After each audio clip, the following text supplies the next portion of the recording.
नमस्कार समाज टिके ध्यान दियंतु।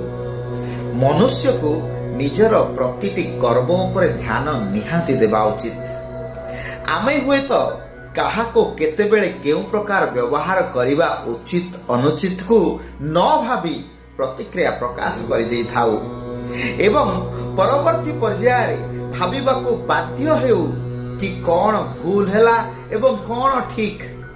आ भूल पई जेहेतु आमे करी सारीछे सेथिपई पश्चाताप कले मध्य क्षमा मागी पुणी पूर्व अवस्था को आनिबा को संकोच करिथाउ, जहा परवर्ती पर्याय रे अनेक क्षति करिवार भय मनरे संचरी थाए। तेणु व्यवहार विचारपूर्ण हेबा निहाती आवश्यक। यहाँ को बुझंतु एवं आगको बढ़ंतु। धन्यवाद।